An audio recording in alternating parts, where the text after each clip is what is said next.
Oh, this is the wrong one. I'm on the wrong overlay. Wow, wrong buttons. How incredible. I literally set up the wrong... Hello, Delia, you beautiful human being. Lovely to see you. I tested this, and I thought I tested it properly. Turns out I did not. Here we go. Here's the right button. Wow! Incredible. Silly. I know. I haven't even looked at that one. I hadn't even looked at that page, because I was like... I accidentally forgot to change one thing. Oh, hi! Hello, beautiful Sherry. It's lovely to see you. Long time no see. Alright. I was messing with this...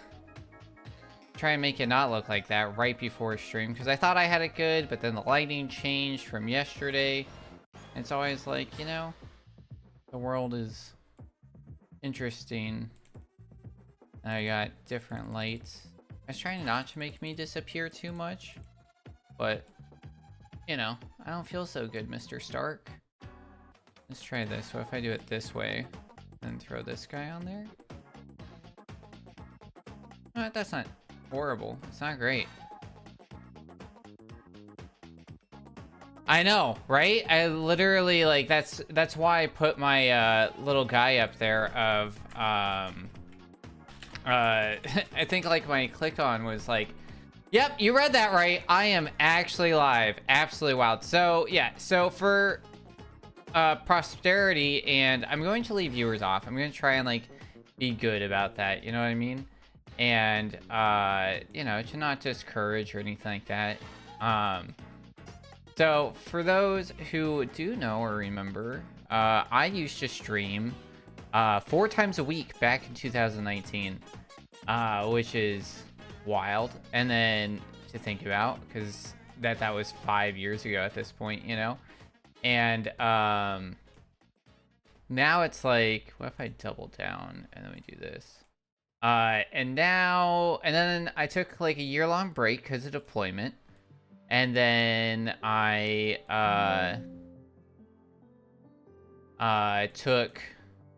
and then I came back, and then I streamed sporadically is probably the best word for it.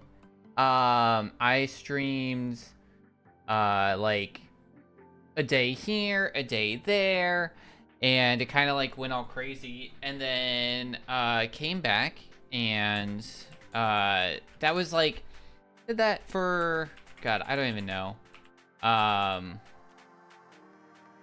while, and then came back for a day for a super special stream, where for AHA, which is American Heart Association, in 2023. So that was the last time I was live. It was February of 2023. So I literally haven't streamed, and a lot has happened since then. So I figured, like, let's go over that. So I have this nice photo album here to kind of like talk about some of the stuff. And I did some updates and talk about what's next. Then we can go through all of it. Overall, I've been busy is probably like a good way to say it. And hopefully, you know, this is a true test of my internet. Yeah, it's super early. Yeah, so if you don't know, I now live in Spain. So not like everybody in America right now who lives in Spain without the S. I just live in actual Spain. So with that, it's like, for me right now, it's 2 p.m. So it's like an okay time. We'll see. So I used to do weekend streams like this a lot, and they never did well. And I remembered that, when did I remember that? Like, yesterday. I was like, oh yeah, because your viewer base logs onto Twitch at the same time every day, even on the weekends, if they log on the weekends. So like the original plan was to like do Saturday streams, Sunday streams at, I'm confused because we have tomorrow off, at like 2 p.m. and then like kind of have like a like, these will be, well, actually they're gonna be at 4 p.m. I just did 2 p.m. today, so 4 p.m., which is like 10 a.m. Eastern time, which is a bit better. And then it's like, because I'm gonna stream at 6 p.m. on weekdays my time, which is like 6 minus 6 noon Eastern time. so it's like trying to like line all that up and get there is like kind of trying to figure it out. So we'll see. I'm like, if I start at 4 and go till 7, I'll have like an hour layover with like the same viewers, or if people are on earlier or anything like that. I am a narwhal. Then it'll be good. But yeah, it's a lot of like, there's so much that goes into this that you forget, and then so much has changed. So like, I'm working on getting like I had to like get a new soundboard, because the soundboard that was like everybody was using, that was like partnered with everybody, had like major vulnerabilities that like I didn't want to leave on my computer, so I got rid of that. So, and then Stream Elements has like gotten way bigger and updated, and Twitch is updated, and there's all these new features, and it's like, it's weird to like come back to something that you thought you were an expert at, and then turns out like at the end of it that like you're not like you were an expert, but then like things change, like I think that's like the craziest thing that's happened in like the last 20, or like probably like, I don't know, yeah, I guess like the last 20 years, is how quickly things change. Like you, like something will get introduced last year, and then by like the following year it's completely different, and it's like, so you're doing a lot to learn, which is fine. But yeah, anyways, so let's talk about the last time I was consistently streaming was, yeah.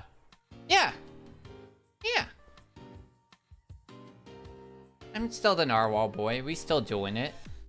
It's super cozy. I have 3 of these, so I can like change the color so it doesn't look like I'm wearing the same stuff all the time, you know?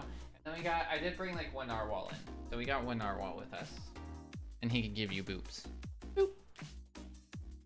And then I got 1 of these boys. Hello! So naturally. Oh no. What? It's your fave. It's your fave. I got a Captain Toad. I don't have a Tada yet. I gotta pull that still. But that's part of like figuring it all out.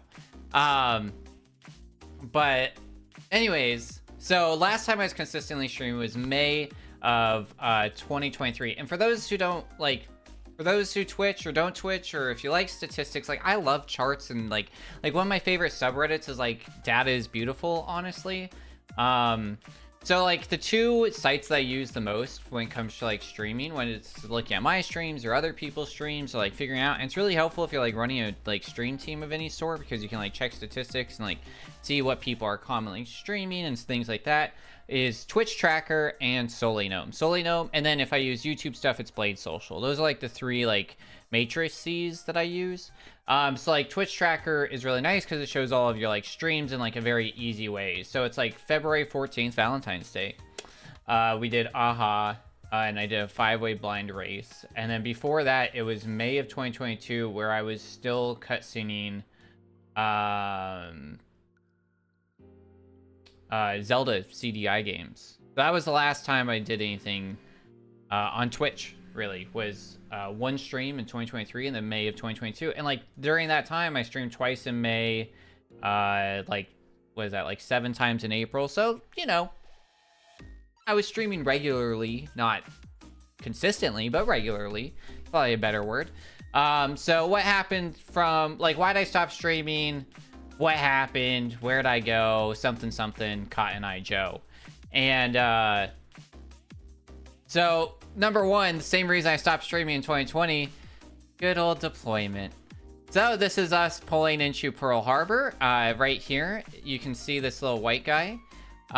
Soak the berries in the tub, something. Yeah, exactly. The power glove from, yeah, it's CDI. Yeah, that was like the last thing we had.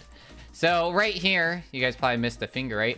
So right here, this is the USS Arizona Memorial in Pearl Harbor. And then down here is the USS Arizona, still actively leaking oil into the beautiful Bay of Pearl Harbor, Hawaii. And but this was a cool experience to go by and render honors to the USS Arizona, as it's still a commissioned ship, technically, sort of.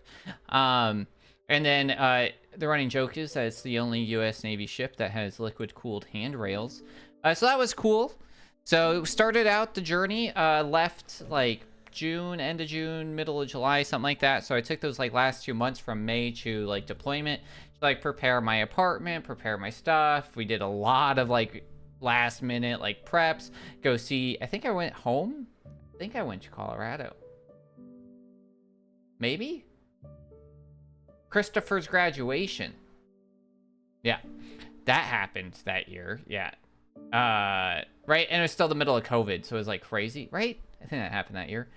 So it was like the end of COVID, the middle of COVID, who knows? You know, the last, like, people were still wearing masks, so we'll see some of that. So after that, we went to Guam. This is Guam. Guam was gorgeous. Cliff dived near here, unofficially, theoretically. Which was really cool. And then, like, these are just some, like, pictures, like, of, like, the water. It was, like, gorgeous. We did, like, a boating adventure in Guam, which was, like, really pretty and really neat. And then, this is me. So going from Guam, after, we were heading to Singapore or Japan. I don't remember. But we were like really close to the equator, so we ended up dropping below the equator, and I got to be part of, and we were over the prime meridian.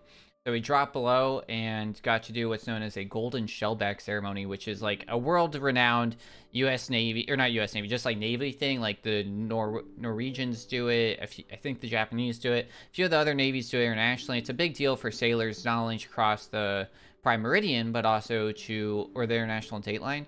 And also to a blue shellback. That one has spikes. That's true, and it will get you, no matter where you're at. So yeah, golden shellback, which means that, right, we like crossed the international date line, which is like the golden part, and then shellback is the journey of going from the like northern to southern hemisphere, the southern to northern hemisphere. So we got to do that a few times. We did one ceremony, which is really cool. You're known as a shellback afterwards, which means that you've gone through trials that Davy Jones had, and like King Poseidon, I think. Davy Jones, just Davy Jones and King Poseidon and the baby all have to like sit there and they judge you based on your performance through it. It is it's a really cool like experience heritage wise. It's kind of gross and disgusting, and for like prosperity I won't like give up too much of like the finer details of it, but it's a cool little thing. This is me like soaked, absolutely soaked, drenched in water, but it's a cool little thing to do. And then this I don't know the order this is. This is me feeding a lemur in Gibraltar. I thought that this would be in the right order. I thought I did a good job. Maybe not. We got to feed lemurs in Gibraltar. So when I moved out to Spain, we stopped in Gibraltar and we did a bunch of travel. So like that's like the big thing. I did a lot of travel, whether it was like for my job or for real life. And so there's a lot of pictures of that in here. So that's us feeding a lemur in Gibraltar. If you go to Gibraltar, which also like Gibraltar's like crazy because this one's kind of small. There's like some bigger ones. They're like raccoon size. This was like one of the babies because it was like a mama and like a few of the babies. I don't know what baby lemurs are called. Pups, cubs. Kids. And Gibraltar was like weird because Brexit had happened, and so like Gibraltar is in Spain. Like it is physically on the Iberian Peninsula in like the state of Andalusia, but then it's like not. It's just British because the Brits wanted it. Google says infant baby. Okay, so yeah, that's like an infant, I think. And so now there's like one of the things Brexit meant that the English left the European Union, and one of the rights that European Union citizens have is the freedom of movement. It's actually technically one of the rights that a U.S. citizen has, as you have a right to movement within the country itself, which means that you can like transit all 50 states without any borders or anything. The EU has the same thing, and then also a few other countries have joined into that no border thing known as the Schengen.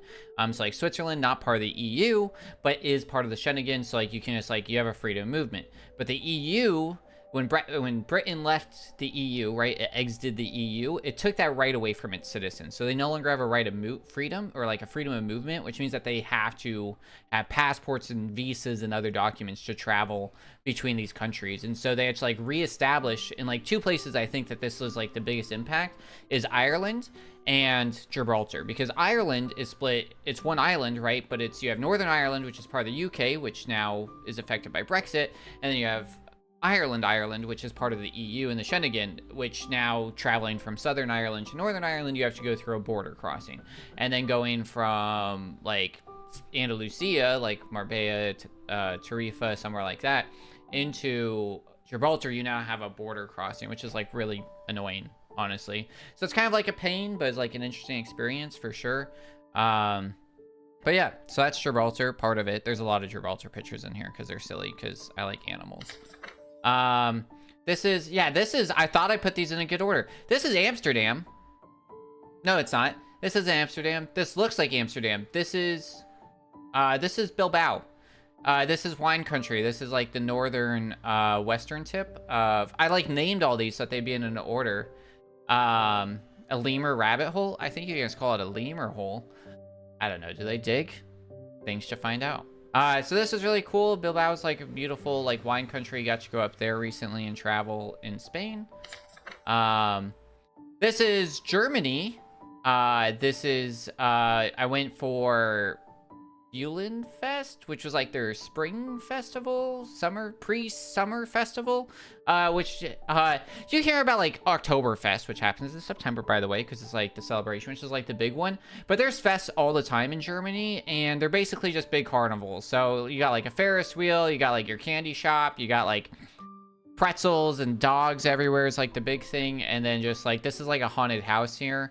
So while fests are really cool, and like, I mean, the food's way better than in America, honestly, because like they do real bratwurst and they do real pretzels, and then, but like if you want like funnel cake and stuff like America, yeah, there's so much. Yeah, I love bratwurst, and like they have good mustard and everything, so it's really good. So I enjoy it, and it's cool. And then like funnel cake is greater than bratwurst. I mean, yeah, but it's like if I'm gonna go to a festival like multiple times a day or something and like have good like food, like I can have a meal here. Like if I go to a carnival in America, I'm like, all right, we should like eat dinner first, then we can get like our desserts there. Like you can go to a fest and spend the whole day there and like be okay. No, 8 funnel cakes is horrible. No. Like funnel cakes are delicious. I love them, but if I eat like more than one, I will get sick. Like even if I eat one, I might get sick. Like it's just so much sugar. Definitely have to share it. Meanwhile, I can eat like 3 bratwursts for like €5 and be happy.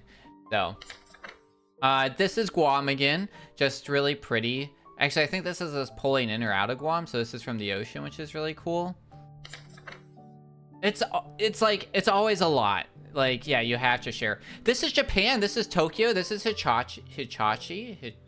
Hiachi. This is the dog who went to Shibuya Station, which is like the really famous station that you see in like all media, where it's like all the people crossing and stuff, and anime is always shot there. Like The World Ends With You is like all in Shibuya Station. It's early. Just blame me on early. And so this is Hichachi, who like his owner, he used to pick him up every day at the station.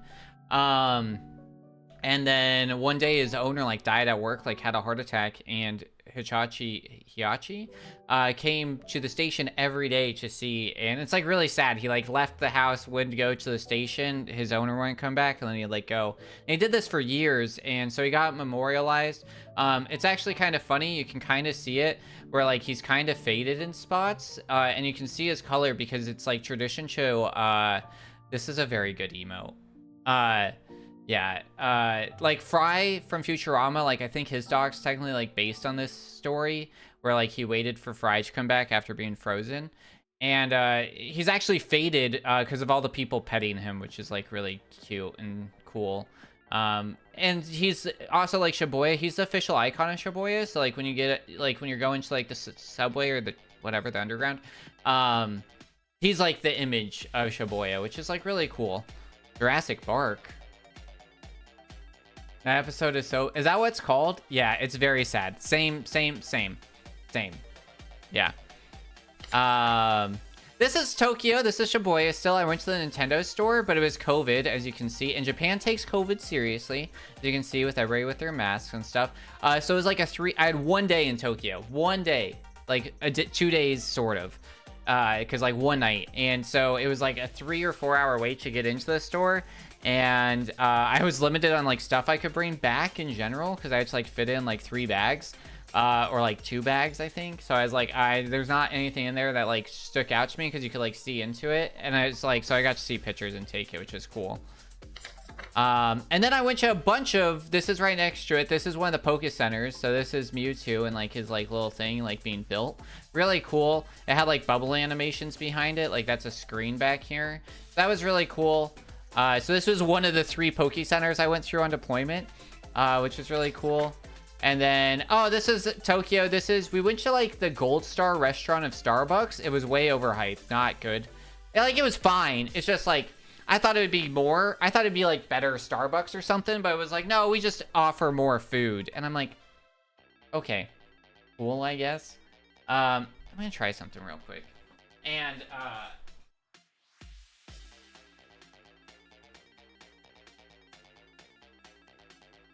off light away. That.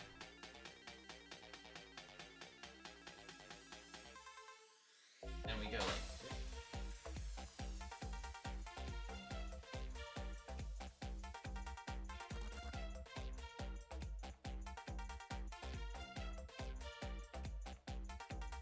trying to like make it lighter down here. That's like posts are like a little too tall maybe. I don't know. That might be better. No, it's about exactly the same. Okay. But yeah, so we were in like this like really fancy area of Tokyo, and we saw this like little dachshund like sign, and we were like, and my buddy that I was traveling with, he has dachshunds. And so I was like, oh, let's go check out. And we went in, and there was just dachshunds everywhere. It was super cute. Look at this guy. Look at him. Look at those eyes. Adorable. So we got to pet dachshunds. This is going to be a lot of pictures of like me petting dogs and animals around the world. Yeah, there are so many plushes at the Pokemon Center that are like Pokemon Center exclusive, and they're not expensive because you're not shipping them worldwide. And yeah, if I could have bought more or brought them, like I would have for sure.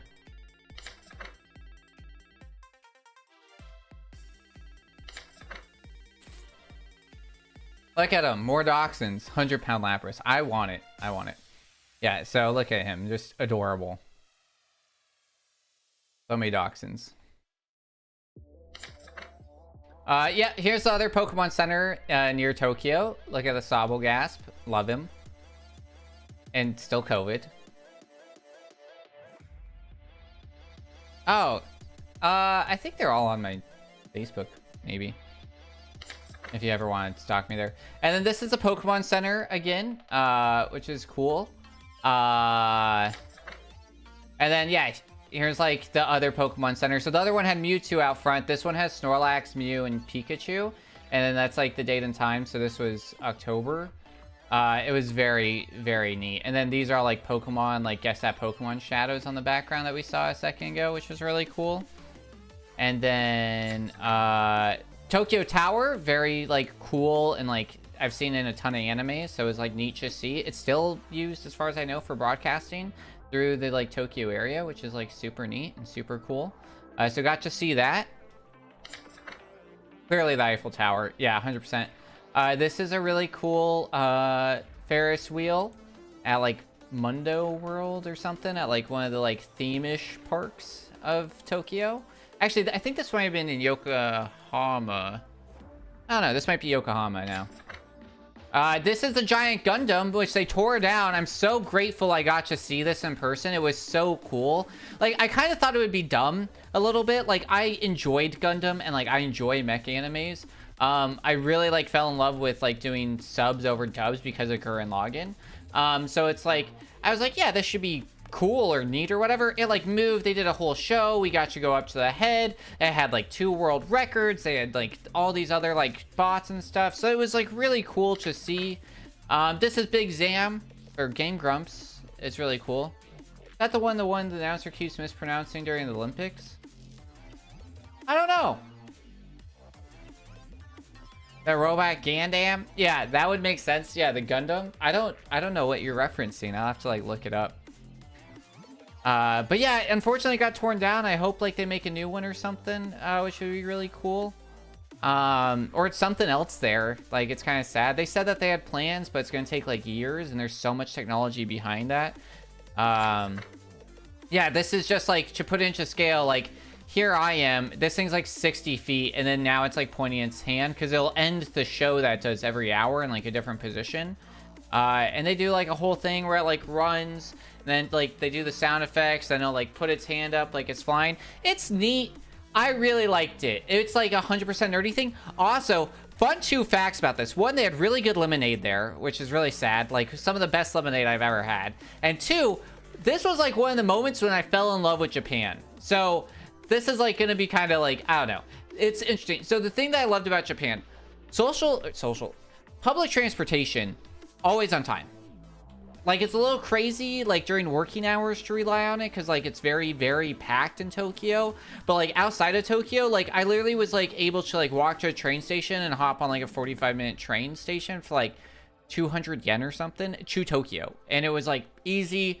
Like, Google Maps, thank God for Google Maps now, like, honestly. Like, because it, like, will track you, and it, like, tells you what stops, so you don't even need to know Japanese or anything. Like, sure, it'd be hard, like, 10 years ago, but, like, Google Maps, literally, it tells you how to use the entire, like, tram station. So you hop on, and it'll be like, hey, your stop's coming up. Like, you can literally fall asleep, and it'll, like, ring and call, being like, hey, your stop's in 3, and then it'll, like, give you live updates, because it tracks you on it, and then it's like, get off. And it, like, gives you the whole track. It gives you estimates of how long it's going to take there. And Japan runs so well that, like, that's, like, always going on. So it'll be like, you're going to sit on this train for 9 minutes. And you're like, cool.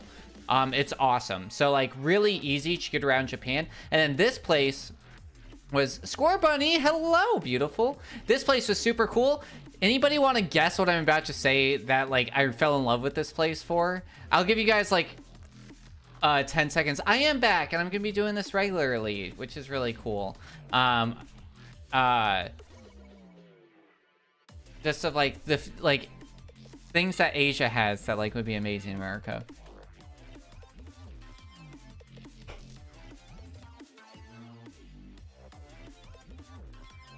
All right, no guesses. The answer: the bathrooms. This place, and this was kind of common around Japan. I'm not talking about the toilets that come and talk to you and all that. Like, that's cool, and I saw some of those in Singapore. It was a little creepy, because I swear one was like, welcome back, sir. After I went the second time, I'm like, how do you know? It was weird. But that also might have been my brain playing tricks on me. That was the Christmas trip place.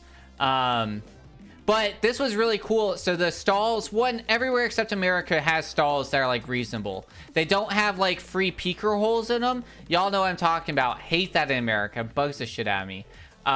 So like fully enclosed, which is nice. And then you sit down or do your business. But before you sit down, it has the option to set your scene, right? So like you can like choose a button, and it'll be like, do you want to be in a forest? Do you want to be on the ocean? Do you want to be... And what it does is it creates a sound barrier. So you can like scream in this stall and nobody can hear you. So when you're having a bad time and you're in there like, ah! Like going Super Saiyan on the toilet, like nobody can hear you, because like all that they hear on the outside is like, shh,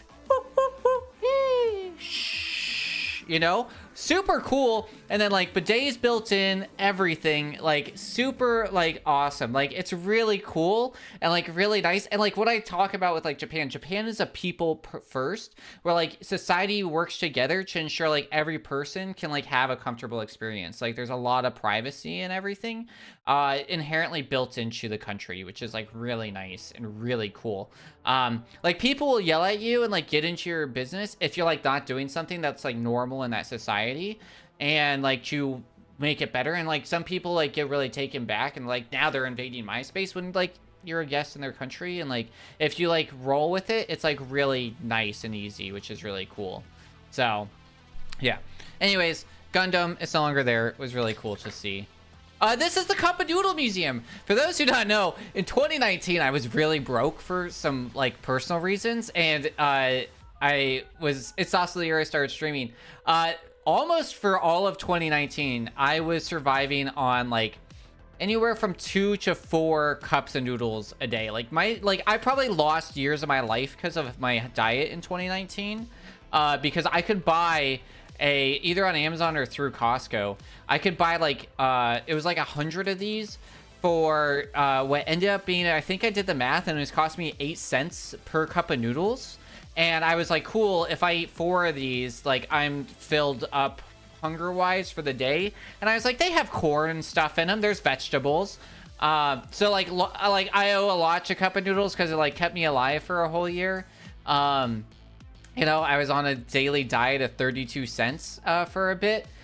So I got to go to the Cup of Noodle Museum where they talk about like how it got built, how it's in space, and I got to make my own custom cup of noodles. I actually still have this. I'm never going to eat it because, like, sure, you can like choose and put all the toppings in. You know, maybe if I get really desperate, but like, yeah, it's Pie's Cup of Noodles with a narwhal on it. Very fitting. This is my buddy Phil's. He's a much better artist than me. But it's cool. You get to like, you pay like a couple hundred yen or something, and then it's like 10 bucks, I think. And then you like put that into a machine. They give you your cup. They give you like a drying station. Then you go up here, and then you like, yeah, Armageddon cup, 100% ready for the Armageddon. I have my own cup of noodles, and then you can like choose. So these are like all the toppings and stuff that you can put in, and the flavor broth and stuff. And it's like really cool. Like it's really nice. So it was fun and neat. I don't know if I have more pictures of it in here. I might. But you get to see like all the iterations, all the different kinds, all the like companies that go with them. Cup of Noodle Museum was really cool. I think Yokohama was my favorite place in Japan that we went to because it was like the Gundam was there, the Cup of Noodle Museum was there. I had the best ramen I've ever had in my life there. So it was like great. The people were super friendly. This is Singapore. Yeah, the Mario Kart land. So this is the oh god, what's this place called? This is a really famous boat hotel. I cannot remember what it's called for the life of me. And then this is a famous merlion, the like international symbol of Singapore. So this is a boat. These are all hotel rooms. In the basement, they have a Ferris wheel and a club. Up here, there's a pool, a garden, and 2 bars. Marina Bay Sands, that is what it's called. Thank you. Really expensive, really cool. Ended up going there, but didn't stay in any of the rooms or anything because it was just kind of crazy. It would have been like cool, but it was like to find a group and then like really like a bunch of people had stayed there, but it's like $300 to $500 a night kind of place. Like Singapore is very, very expensive. Really cool. I will be happy to never go to Singapore again in my life though. We went a bunch during deployment and I've like seen every square inch of Singapore at this point, so I'm good. Go check it out once, but the national pastime of Singapore is shopping. There is a mall everywhere. If you are standing anywhere and you're looking around and you don't see a mall, it's because it's underground. It is literally underground under you. There is a mall at least like every 500, like half a mile. It was insane. That is Singapore where I got kidnapped. That's where that toilet spoke to me. Absolutely wild. For those who are like curious about like my kidnapping, the person, so like you're required to go out with somebody else with the ship while on deployment. They're called Liberty Buddies. In other branches, they're called like Battle Buddies. And so Christmas Eve, I went out with my friend that I was, who was like my go-to Liberty Buddy. And she had known a few people that had pulled in as well. And so we like met up with them and like, hey, do you guys have lunch plans or dinner plans? And we're like, oh no. And it's like Christmas Eve. Our plan was honestly to like go out and get trash. We were like, we're going to go and just like hit all the bars in like these 2 areas of Singapore and then just like go back to the ship. You know, like that was the plan. Like stress was really high. It was really annoying at that time. And we ended up, so like we met up at this one place with those people and like, hey, do you have dinner plans? We're like, no. And like, well, our buddy invited us to this Japanese place. I'm like, that sounds great. I love Japanese food. And so we like show up and it's not like a restaurant. It is a restaurant, but it's not like, think of like, when I say Japanese food, like imagine that restaurant, right? You're probably thinking like, oh, maybe like a place that does like teriyaki or a place that does like sushi and like you walk into it and you sit down and then like you order food. Or maybe it's like a bar and there's like a sushi bar, or maybe there's like a buffet. This was like in the like top floor of a place like this. And we're like, this is weird. And like, we had to like go up all these things and we sit down and we find out that's like a personal chef experience. It's like a 12-course meal. And it turns out the guys that invited the other people, so like we're already removed. So it's like these 2 guys invited their friends and told them, hey, invite as many people as you can. So when they ran into us, they invited us, but they didn't know what it was. The 2 guys who like made the initial invitation just told everybody, hey, we have like, it's a really delicious Japanese spot. Cool beans. We get there, it's like it's like those like group of like 8 of them, the 2 original guys, then us 2, and then like a random like Chinese family, I think, or maybe they're like, I don't know. They were all the way at the other end of the table, and like our chef was awesome, but it was like she was like classically trained and ended up being like $500 a person, which like wasn't our plan at all for Christmas Eve. And then like the other group like left because they're like, we don't want to be here for 3 hours. But I'm like, if we're gonna pay for this, like we need to, like, I'm going to enjoy the whole meal. But it was like with a bunch of people I had nothing in common with, sitting at this very expensive meal that honestly was like, it was good, it was not worth the price tag. I've had way better for way cheaper. So very unfortunate. And like also one of the other reasons why I never need to go back to, yeah, the people that like were friends with my friend, just like halfway through the meal were like, screw it. And then it turns out the 2 guys that did the original invitation, they knew it was that much because they were there the night before, had gotten so trashed on shoju and something else that they had made a reservation for 12 people because they're like, yeah, we'll get everybody to come here. Paid half that up front, which mind you, 12 people times like 500, right? So that's 12, that's like $6,000. So they had already paid $6,000 forward to this place. And they're like, and then they were so drunk that their one buddy, because like when we saw him, he was like pretty beat up. We found out that he was so beat up because he was so drunk the night before, he fell down the escalator in like an infinite loop where he was just like smacking his face and got like stuck on the escalator because he was falling down as it was moving upwards, kind of thing.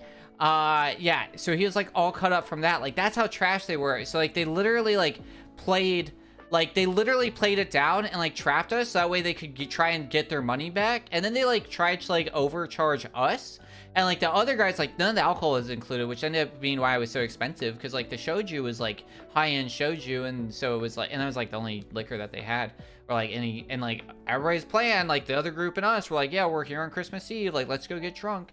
And so it's like, yeah, let's get some bottles of shoju. They were like 60 like bucks a pop.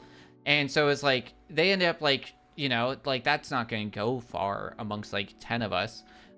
So it was just insane. It was wild. Like learned a lot of lessons, and like learned to ask more questions when getting invited to dinner for sure. But you know what? It's a Christmas Eve to remember for sure. This is Here Kitty Kitty, which is a speakeasy in Singapore. This was like one of my favorite places to go. It's in Clark Quay. We went in Vegas, and I stand by that the Singapore one's better because the Singapore one had food. The one in Vegas is cool because it's in like the what's that place called, Delia? It's like the Resorts Palace, Resorts Plaza, something like that. So it's a bunch of different resorts like combined, and so they have like an Asian market, and so within that Resorts World, yeah, so like within that you can like have all these like different like food booths. It's supposed to like represent hawker market, which is really common like Singapore and stuff. It's like an outdoor Asian market basically. And so you like can get food and then bring it in and stuff. But this place had really good like Brussels sprouts was like the thing I really remember. There's something else that was really good. I don't know, their drinks were pretty good and pretty interesting. And then the one that we went to Vegas, like I got a gin drink, I think it was, and it was served in like a miso soup bowl. So that was kind of neat, but it's like one of those things that you're like paying for like the experience versus anything. Oh, they had like really good wings, I think, that were like super delicious, but really liked it. Really cool. This is the other Pokemon Center. This is the Pokemon Center in the mall that is part of the airport of Singapore. So there's the entire like you know when you go to your regular airport and it's just like a check-in counter, Singapore, when you go to the airport, it's an entire mall. A very, very nice mall with like a ceiling waterfall and like Michelin star restaurants open to the entire public. Then you have the terminal, like the check-in counters as part of the mall, and then security, and then the like stuff. So this is inside. Like if you guys have a layover in Singapore's airport and you have a couple hours, you can literally like walk out and do a meal at like a really nice restaurant, or go to the Pokemon Center. This is really cool because the Pokemon Center was doing exclusive or like specialty stuff during Pokemon Scarlet. So I bought Scarlet here, got like a custom, or not custom, but like a unique limited edition, like I think it's like aluminum like case for the game, and I got Fuecoco wrapping paper, which is really cool. All for the same price. Actually, it was $10 cheaper than it was in the States as well. It was like 50 bucks versus 60. So I was really cool. But yeah, that was my third Pokemon Center in deployment. Here's the Singapore Pokemon Center. All the exclusive new plushes before the game had even came out. And there's the new starters because it was the promo event for Scarlet and Violet. I'm a Pokemon fan. Pikachu! Then this is Singapore's Universal Studios, the only Universal Studios with a far, far away land. So they have Shrek exclusive rides, an entire world dedicated to Shrek. Which was neat. Like, the rest of the Universals have, like, areas their DreamWorks space. Like, there is Shrek in Hollywood, where you can, like, talk to Donkey, but not an entire far, far away. So this was cool. There's, like, wanted posters for, like, the 3 bears and, like, all that stuff. And there's, like, a Puss in Boots ride. That was actually pretty enjoyable. But it was neat. It was cool. I liked it. The rest of the Universal, except this, was exactly the same as every other Universal. The Florida one and the Hollywood one. This is me at the Lego land. I went to, my, like, Liberty buddy was really sick of it because she doesn't like Legos, and I'm an engineering, like, nerd, who knows nothing about engineering, but loves to watch, like, Lego builds and, like, engineering YouTube. So, like, love Lego since, like, a long time. So this was, like, her little cool, like, Lego land in Singapore I got to go to. I love SG. I heart Singapore. So really cool. Yeah, you can see this is during the day, so I went multiple times. And then this is really cool. This is the botanical gardens. These are known as like hidden fairy plants. So this is like an indoor area in Singapore that's like really cool. With a bunch of like different plants and stuff. And then they had like the Way of Water had just or is like released. So like the other area was like, you're on Pandora and this is what it would look like. And it was really dumb in my opinion, because it was really cool to like see real plants and then be like, this is the plant name. That other half was like half plastic, and then they like gave all the plants fake names. Should be like, this is the alien plant, blah blah blah, or like Abinotamium or Floweranium or whatever, you know, because they're all dumb names in Pandora and like in the Avatar universe. But it was really cool. I like going. It was like really pretty. Yeah, this is Aloes in Wonderland. Best pun ever. So you guys can see, like, this is Alice in Wonderland. So, like, Alice is here, and then this is, like, made... They had a bunch of these. These are, like, wooden sculptures made out of the plants there. And these are all different types of aloes. And they had, like, really cool... They had, like, a dragon made out of the same stuff as this wood. They had, like, deer, all kinds of stuff throughout here. And then they have, like, the... they have Absalom, or whatever you want to call him, the caterpillar who smokes the hookah. Rip Alan Richter. Is that right? That's his name. Did I just mess that up? Rickman. Alan Rickman. Sorry about that. Richter's the guy in Castlevania. It was really cool. I just love puns. I love puns found in the wild. So definitely had to take a picture of it. And then I went to Thailand, and I went to the Green Elephant Sanctuary, where these are all elephants that were saved from, like, circuses and places where you ride them. So a lot of them have, like, pinched ears and, like, a lot of back pain and stuff because they're, like, putting all this stuff on them. So this place, like, helps take those in when those places get shut down. Or if these ones, like, what a lot of those places will do is, like, once the, like, elephant has issues where it can't, like, do something, they'll just... put it down because it's like, oh, I can't make money on it. So they take it in and then they take care of it. And then like you pay for the experience, but like you're bathing them and feeding them. So it's like you're paying to work for the sanctuary, but it was really fun and really cool.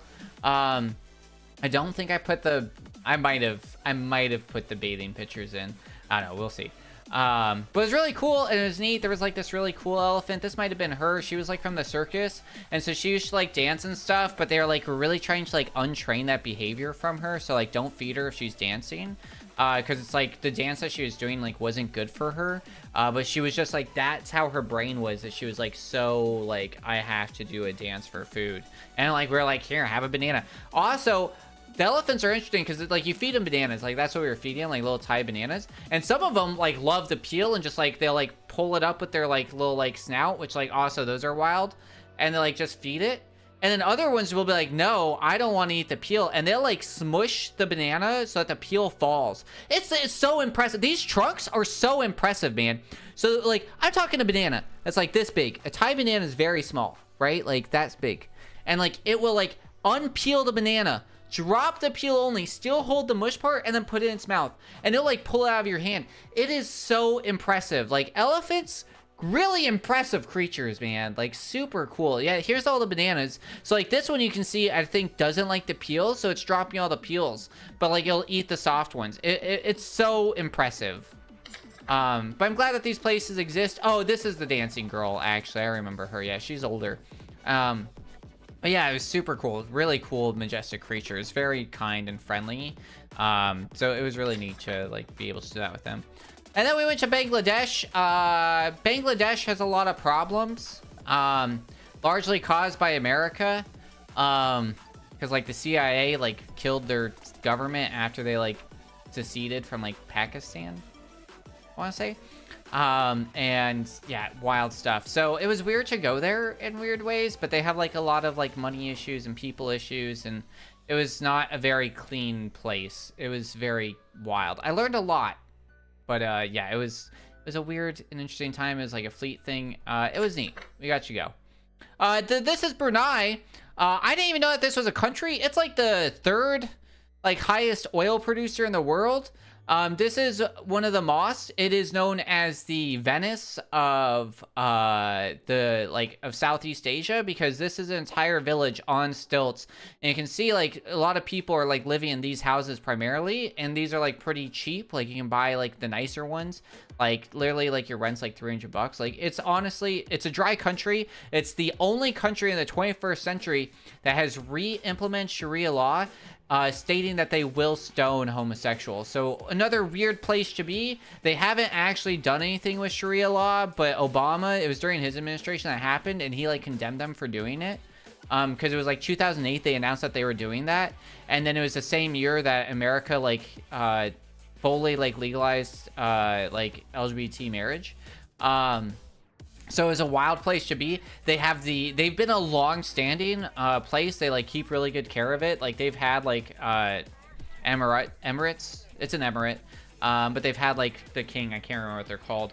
Like their tombs have been like kept since like the 4th century in like perfect pristine condition. And it is the largest palace in the world is in Brunei, which is weird. But yeah, you can't buy alcohol. It's right off the coast of Malaysia. It's like really small. Very rich because of all the oil, but it's all kept with the king basically. And he builds like these giant mosques and these like bridges and builds his palace. The palace here, I'm gonna look this up real quick because I want to tell you Brunei palace facts. Brunei, yeah, Istana Nurul Sultan, that's the word I was looking for earlier. I want like it's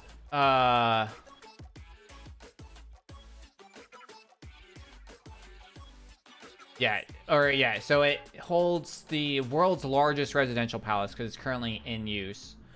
So it has 1,788 rooms, which includes 257 bathrooms, a banquet hall that can expand to accommodate up to 5,000 guests, a mosque accommodating 1,500 people, a 110 car garage, an air-conditioned stable for the Sultan's 200 polo ponies, and 5 swimming pools.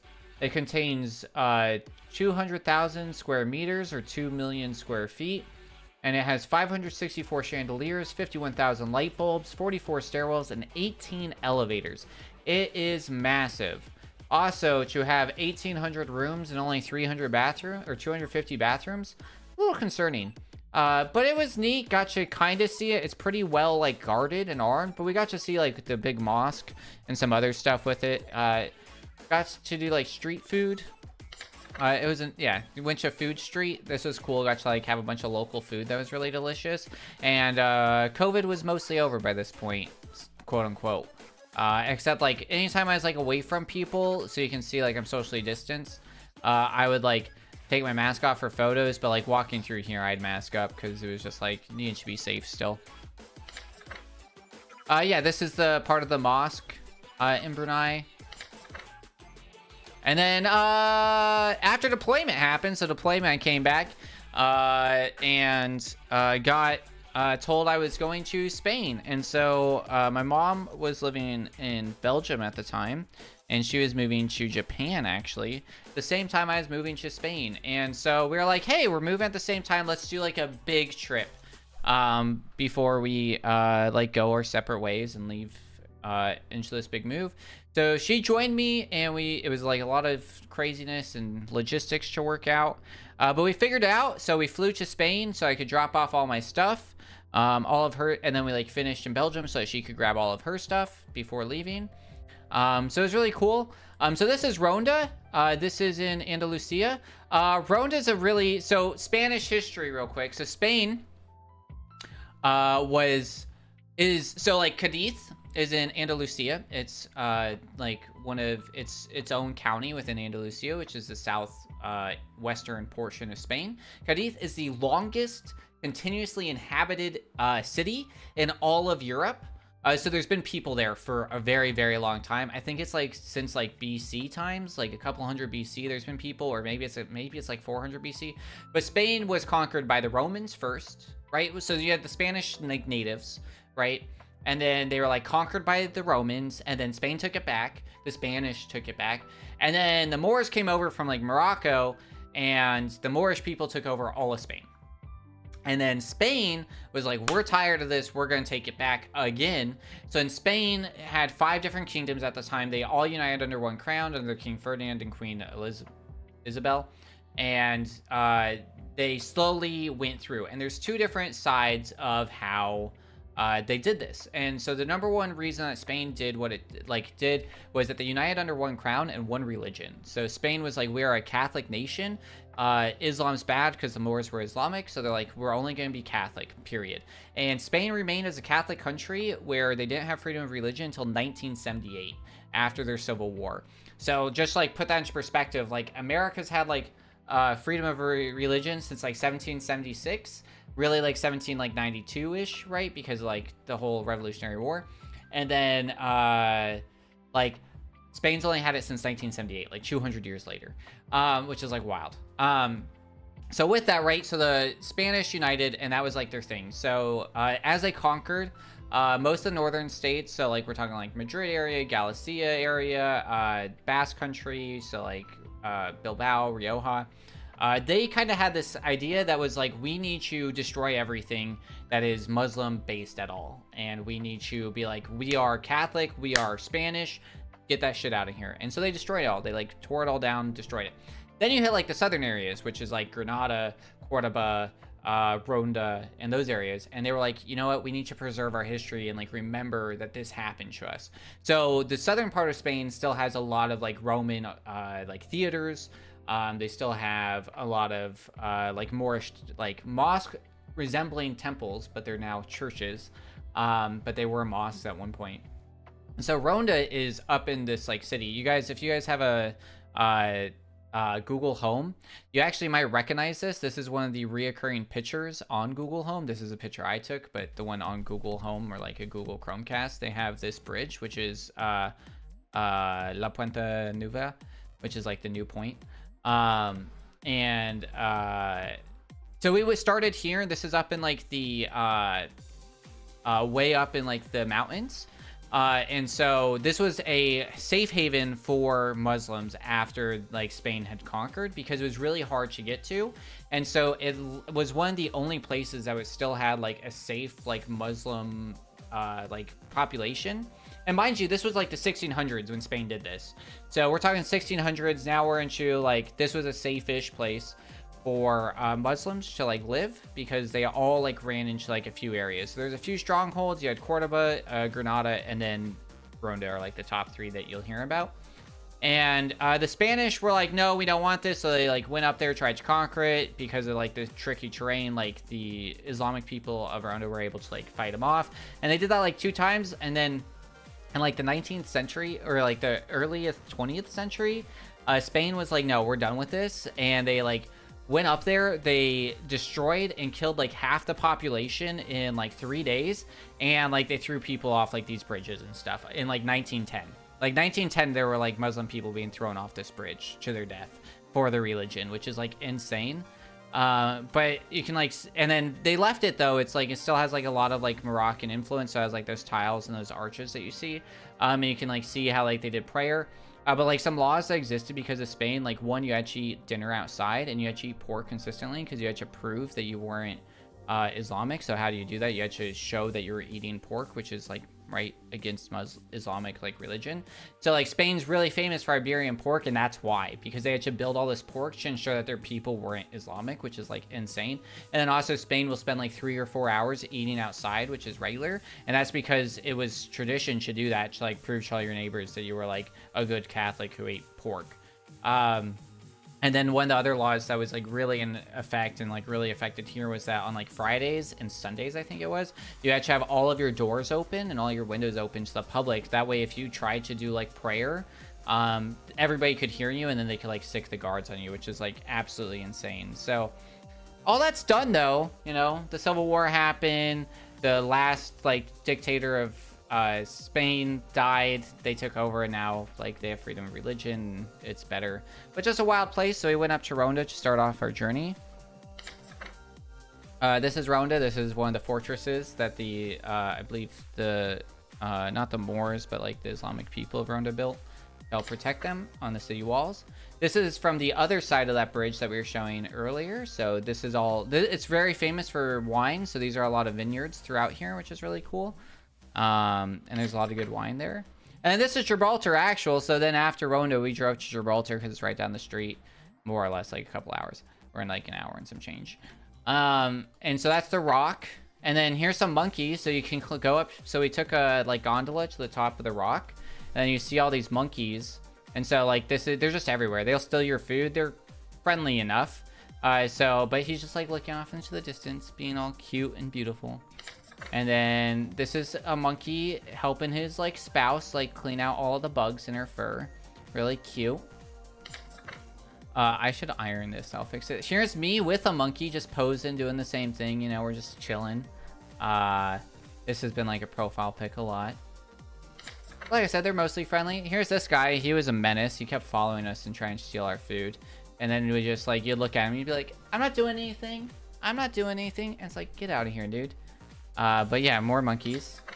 More monkeys. That's a pier of Gibraltar down there, actually. Must be from Philly. Is that what they do? You like look at them and there's like, oh yeah, they have the squirrels, right? Like Philly has the squirrels on the campus that steals all the food, right? That's what you're referencing. These guys probably trained those squirrels. They've been here forever. Like they know what they're doing. This guy did not like his picture being taken. Look at those mean eyes. Yeah, the squirrels will mug you. Yeah, that tracks. And then we went to, after Gibraltar, we went to Italy. So this is Rome. Technically, this isn't Rome. Technically, this is Vatican City, one of the 3 countries in the world completely engulfed by another country, because it's 2 of them are in Italy. It's Montenegro and Vatican City, and then the other one's in South Africa. Rome was, I had some of the best food of my life in Rome, hands down. If you guys are traveling to Italy, Jerry, like before going to Italy, here's what I recommend you do. Stanley Tucci has an entire series about traveling through Italy. I love food. I love to eat. It's one of the main reasons I travel. Watch it. Find the places he talks about. Find the food that he talks about, and go, especially to that region. It is so much worth it. I had the best gnocchi I've ever had in my life. I had a Roman cherry dessert ravioli, which is my first time ever having dessert ravioli. Absolutely incredible, delicious. And I've had my Roman, I had Roman and Jewish. There's a lot of Jewish history with Rome as well. Artichokes, hearts, and I prefer Roman ones, but absolutely delicious. And then also, if you're going to Italy, I do recommend Anthony Bourdain. One of his series, he covers a few places in Italy, and just check it out. Super cool. But yeah, so this is the Vatican. That's St. Peter's Basilica all the way down here. This is like the main road that like you can enter, one of them, which is really cool. This is right outside. I think right there you can see, that's the Pope and the Pope Mobile. So I actually got to see the Pope and his Pope Mobile. This is us petting a dog in the Jewish quarter of Rome. Good dog. Actually, on that plate was artichokes, funny enough, because that's where we tried both. This is a really cool place. So this is, when we talk about Rome being built on top of Rome, the best place for that's St. Clementine's Cathedral, because St. Clementine's Cathedral is right outside of the Colosseum. And in the Bible, it talks about St. Clementine. So they're like, oh, this is the temple. And then they realized that, no, that doesn't make sense. And then they started digging underneath. And then they found that St. Clementine's chapel is built on top of St. Clementine's chapel. And then while they were excavating that, they found out that St. Clementine's chapel was actually built on top of an ancient Roman school. So it's 3 layers of like 100 BC, 780 to like 1480. So this is like, as you can see, right? So this is the main level right here that Rome is built on. And then this was Roman that had like lived and then been built. But this place is really cool. I forget what it's called, but the main thing that's here, and it was like dark and cold, so they're all hidden. This is an entire temple that is currently ran and owned by wildcats. So there is like 3 gangs of wild cats that all live here, and this is like where they like have their families and come home to and everything like that. And the people just let them be. So like during the day, there'll be like 100 cats roaming throughout there, which is like wild. Love us some wild cats. This is a super famous fountain. Not the Trevi fountain. This is like Neptune's fountain, I think. In Rome. It's in JoJo's Bizarre Adventure and other animes. This is not the Colosseum. This is the Marcello Theater. So this is a really common design. So you can go through here. It's like a smaller, like looking Colosseum. Don't have a ton of pictures of the Colosseum. This is one of the things I do want to go back to Rome and actually go inside the Colosseum. We were there on a Roman holiday. Onyx! Hello, beautiful. Lovely to see you. So we got to see, I didn't get to go in because it was like crazy packed, but I got to like see the Colosseum around it and stuff. I walked all of Rome in a day. All these pictures were taken on the same day because I planned the entire trip in a giant circle. We walked like 17, I think we walked like 12 miles, something crazy. My mom was not happy with me. She's like, I've been to Rome plenty. You tell me what you want to do. And I was like, everything. I need to see what I want to see, and I gotta figure it out. And yeah, we walked so much. It was exhausting, but it was very rewarding because we were only there for like 2 days. So we saw, I literally just like went into Google, zoomed out, and was like anything that like had like the tourist spot destination, I like drew a map around that because Google Maps lets you draw a map to it. And then that was the path that we took.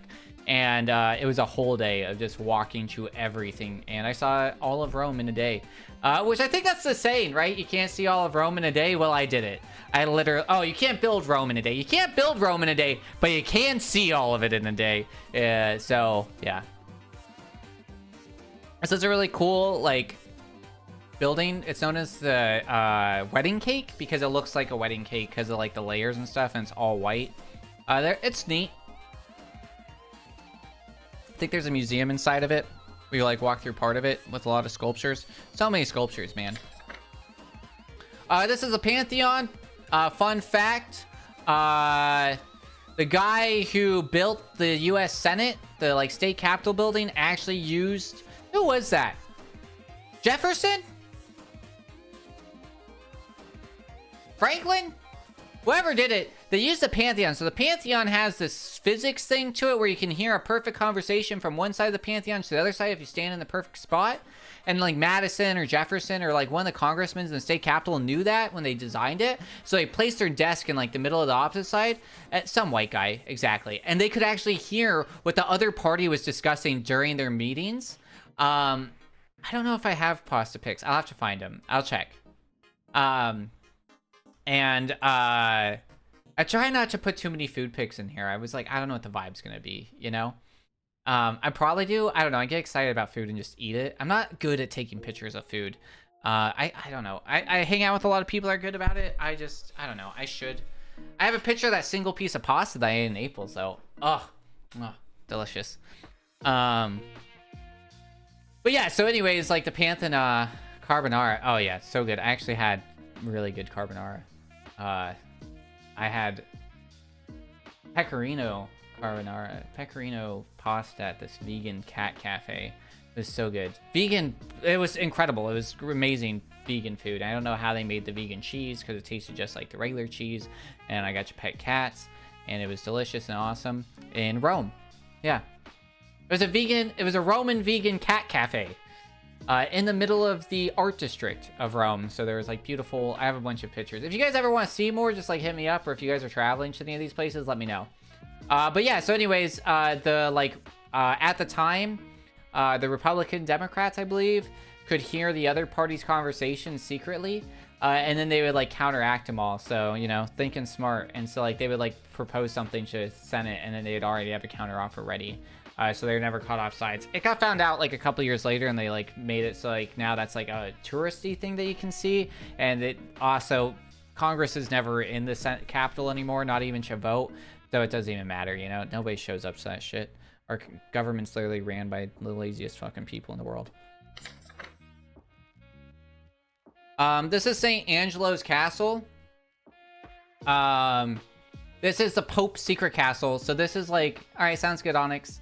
So this is like there is a secret tunnel underneath. So if the Pope, like the Vatican, gets attacked, this is technically in Italy. He can like take secret tunnels and he'll pop out over here. So it's like a cool escape route. Like also like the Catholic Church has like secret tunnels throughout like the Vatican and Rome, and the Catholic Church is the Catholic Church, you know. This is the forums.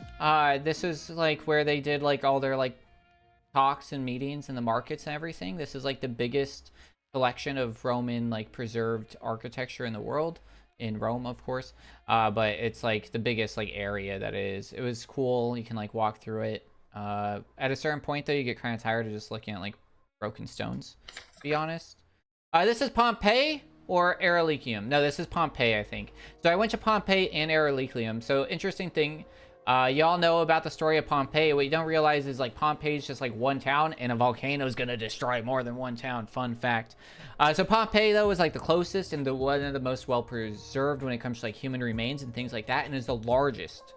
So Pompeii was like this huge trade route. And so like there's all these like stories that they tell you about, and you can like see them like written. We've like preserved them. Like, oh my god, have you heard about Pompeii, or like this or that? And it's like crazy. It's like ancient like news, you know, from when Vesuvius erupted. And so you can see a lot of that. And then Erelychium is this town that's further away from Vesuvius.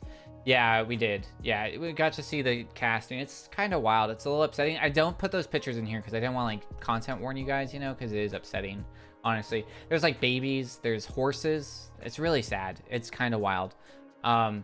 But Erelychium, because it was further away, they don't have any of the like people so much, because I think they were able to escape. But the entire town, it actually has like multi-story buildings they can still walk through with like petrified wood and stuff. So it's like a lot more preserved. And then you can like kind of see how life exists at that time, which is really cool. Pompeii is like huge. There's a lot of cool stuff. I have more pictures in here actually of it. We're mostly in order now. So this is Pompeii again. Like that statue's been there forever. And then fun fact about like Vesuvius, like all of Naples and that area is all built on Vesuvius. So like if it blows up, which could be any day again, like Yellowstone, all these people are just going to be Pompeii part 2. Like we like that's human nature, right? We're like, oh, here's this place that's like livable and it's a coastal area and like all this. Let's build a bunch of towns here. Well, what about the last town that got like melted by the volcano? We'll be fine, you know. And theoretically, people talk about like, oh, we have better seismic, like this and that, or like there's really no like, they don't have a continuity of operations plan. They don't have like an escape plan. Like these are all people, these are all towns and villages.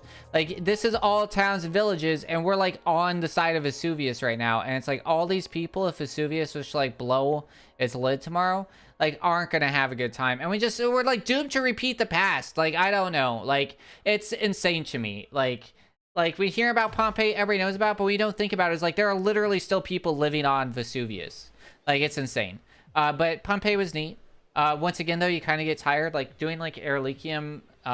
Because like we went here because this was Naples, so this is a lot further away than Rome. But, like going from like Rome to like Amalfi to like Naples area is like you're just looking at so many ruins, and it's like it's cool and stuff, but it's a thing. And then this is Amalfi. Amalfi was absolutely gorgeous. We stayed at the top. I stopped in Sorrento. I don't think I put a picture. I don't want to like put my mom's pictures on here, or like too many of like people without their permission or telling them, you know? Because I'm going to be uploading all my VODs. Hopefully like 3 days later, they'll be up on YouTube at the ThePiPiper VODs. That way we can have like, I can remember these moments later in my life, you know? Because there's so many streams I wish I still had access to that I hadn't uploaded. But yeah, this is Amalfi. We drove this. My mom did. It was terrifying because she's a terrifying driver. And driving in Italy is one of the like crazy things. There are no rules. It is all about confidence. So, and then like some of the technology was down and we almost died driving up like one of these cliffs because the light was out. So we were just like, oh no, the light's not red, let's go for it. And it's like a one-way road because it's like one of those roads that like traffic either goes down or up, but not at the same time. So they have like a light system, but the light was down and we like went down and we had to like go back up the mountain in reverse. It was terrifying. We waited for a while at the light being like, yeah, nobody's going, I guess we go. And yeah, bad move. So we had to like back up. It was, and then got yelled at by a bunch of Italians in Italian. They're like, the light, la luce. And we're like, it was off, it was broken. Like I don't know what you want me to do. But we ate a lot of good pasta here. I think I have a picture of Lemon Bob. Amalfi is famous for its limoncello and its pasta and its beautiful views. So this is like the beautiful view of Amalfi. And then we stopped in Sorrento and we did a cooking class. So I got to make my own gnocchi and my own eggplant parmesan, where like we sliced and rolled it and then baked it and then made our own sauce. It was a good time. It was really fun. There was like some like small things that happened with that trip or with like that experience that like made it not perfect, but it was still a good time. Like I had fun and it was memorable, and that's what really matters. Oh yeah, there was a bunch of wild cats in Amalfi, so here's wild cats again. This guy got real close and was like, what up? What you got? You got food? What's up? Kitty. Here's Lemon Bob. So all over Amalfi, they have these giant lemons that just naturally grow. So that's why they have a bunch of limoncello, and then they do like a lot of seafood with lemon and stuff. Cause this cost me like, I don't know, €0.50 maybe. And I have pictures actually, I should have put it up here, and like comparison to like my phone, but this was like bigger than my phone. Like this is my phone next to my head, and it was like literally like a little bit taller than my phone and wider than my phone. So it was the size of a baby head, like legitimately. Like a doll's head, like a Cabbage Patch Kid, like that's the size of this, like their head, maybe a little bit bigger. More wild cats in Amalfi. Oh, here's some food pics. This is Napoleon pizza. This was probably the best pizza I've ever had in my life, hands down. It's all wood burned, natural. It's just, there's something about Neapolitan pizza. You can eat this entire thing and not feel like shit. That's the thing that like blows me away. Like literally, like if I eat a whole Domino's pizza, even if I eat like Tombstone pizza, well, Tombstone's like maybe, but like if I eat like a whole Domino's pizza or a whole Pizza Hut pizza, like you're expected to eat this by yourself. Like this is a single serving pizza. And it's like, if you ate like, this is bigger than a personal pan. This is like a small size pizza, you know, like an 8-inch or whatever in like America. And like you eat this and you feel good. You feel like you're ready to like walk the city after eating this. Like you don't feel bloated. You don't feel fat. You don't feel all like sweaty. Like you feel good and it's delicious. And like, it doesn't like it's perfect. Meanwhile, like legitimately, if I eat a Domino's pizza, I would smell and sweat Domino's pizza for like 3 weeks, I think. And just like never want to walk again. But it was delicious. Here's a random sculpture. This was in what's that? St. Elmo. This was up in St. Elmo. I thought he was funny, so I wanted to share him. We were in Naples right after the Naples team won the national football soccer tournament thing. For the first time in like 20 years. So like all the streets were like, their colors are blue and white. So all their streets were like blue and white like this all over the place. It was a crazy time to be in Naples for sure. People died. It was wild. Here's more pizza. This is weird pizza. This pizza is shaped like a star. So what you get is like the middle, which is like regular pizza. And then these are like, they took the crust and like folded in. So these are like calzones almost. Or like, yeah, or like stromboli almost. So it's like you got like 5 pieces that you could rip off of like almost a calzone. And then like a center piece of pizza, which was really delicious actually and really good. And then Italian wine, which was delicious. And then we went to Amsterdam. We went to the Netherlands. And I went to this really cool Museum of Modern Art. I know, right? What a weird sentence. Museum of Modern Art. That was cool. So we did that. And so this was like one of the balls I like took a picture up. I have a video of me like zooming out and in of it. That's really cool. But it was really cool. So if you guys are ever in the Netherlands, there's Museoplatz, which is the like square museums in Amsterdam where like the Van Gogh Museum is, the MoMA is, a bunch of stuff like that, which is like really cool. And really like that. And so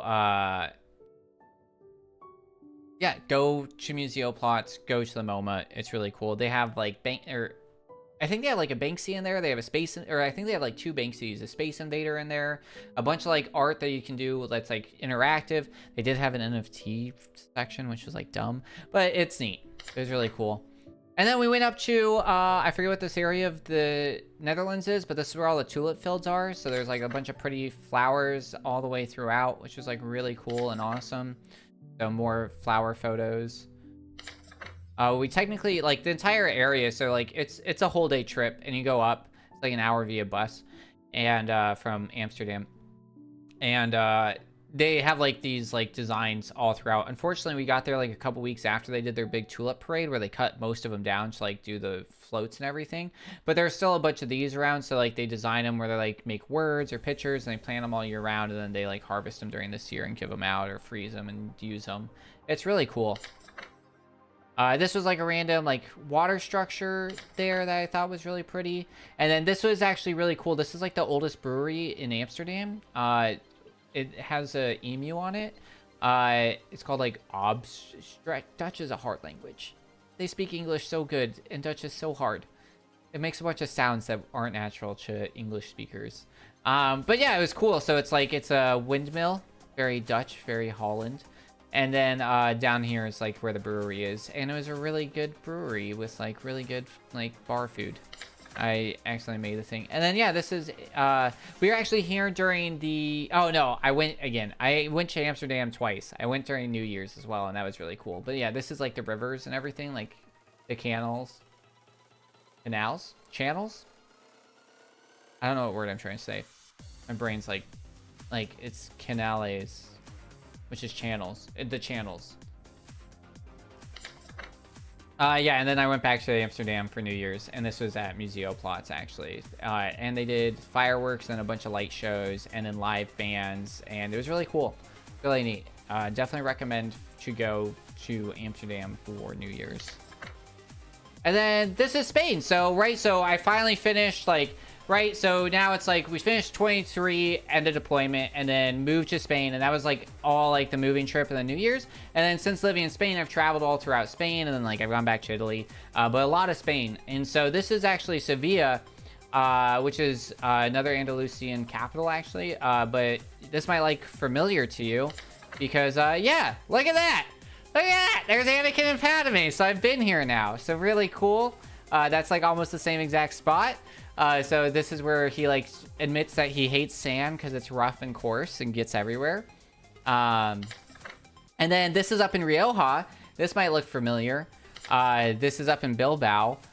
For those who like Game of Thrones, that's Dragon's Keep. So that's that same stairwell there. So now I've seen that, which is cool. There's tons of like Game of Thrones stuff in Spain, which is awesome. And then this is in Sevilla too. This is a palace in Sevilla. There was like some cool stuff here.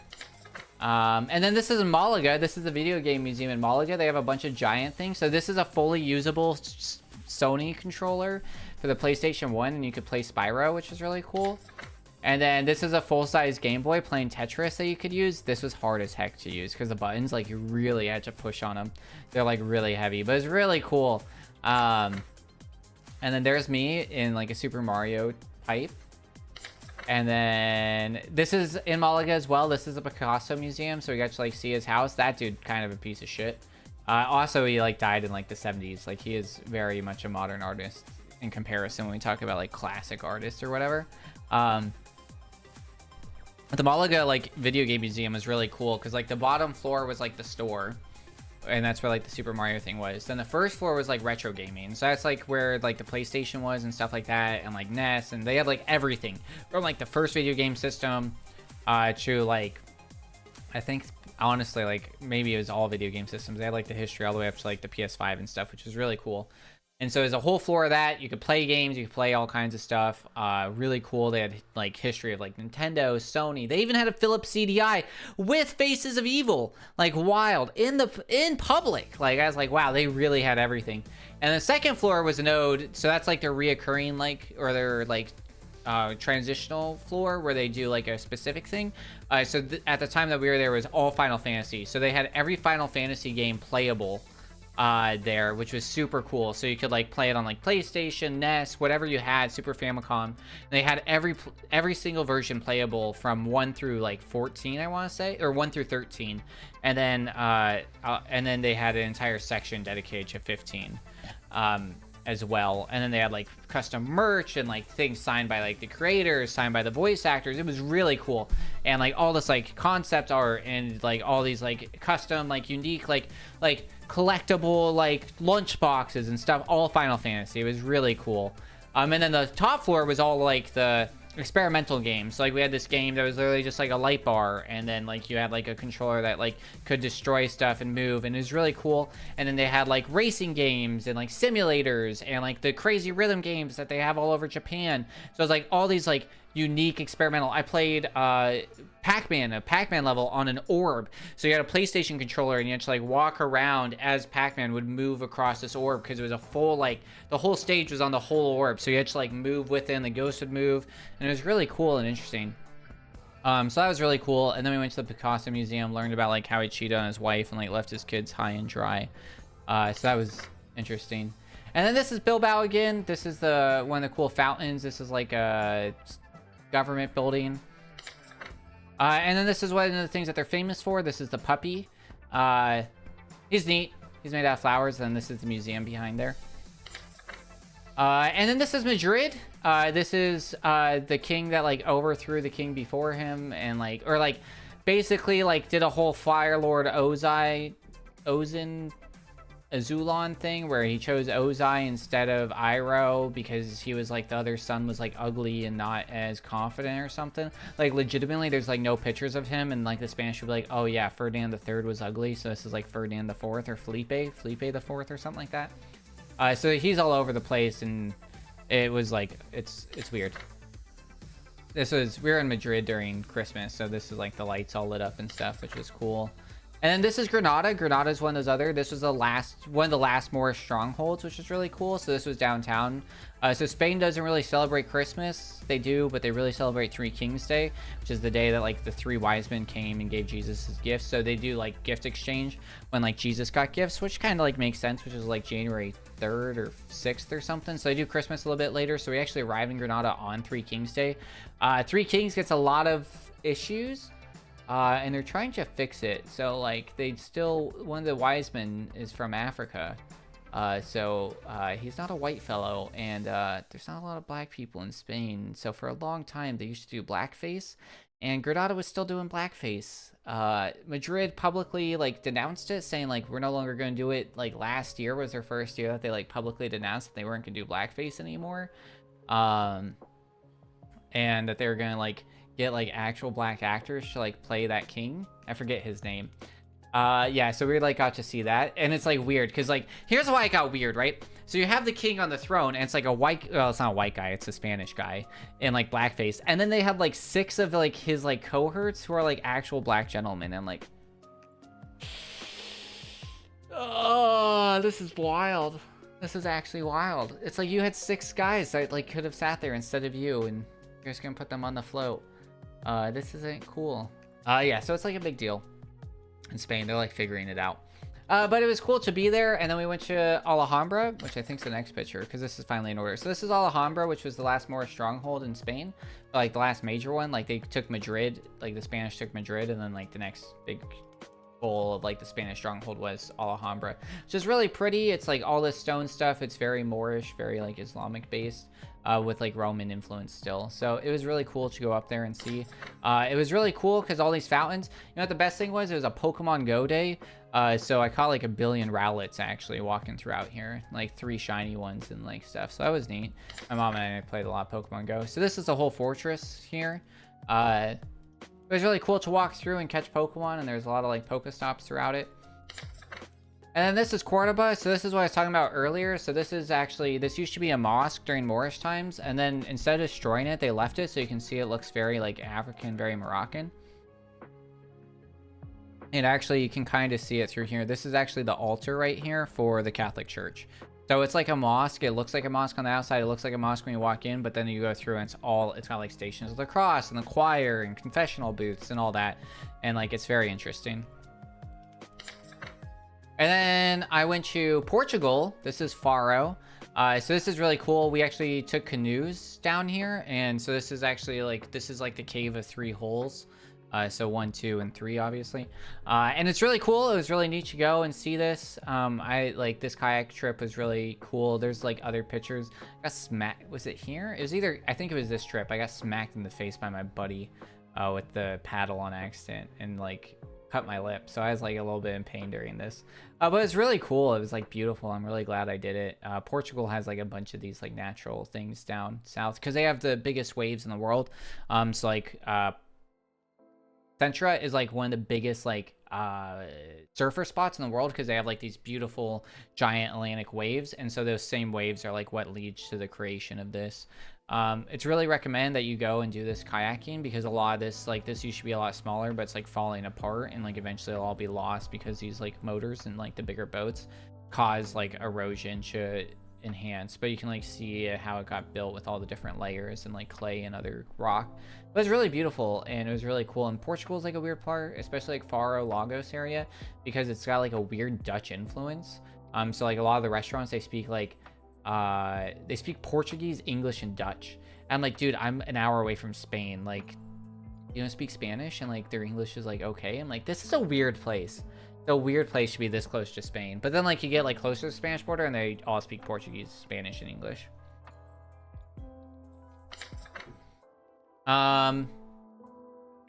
This is Bilbao.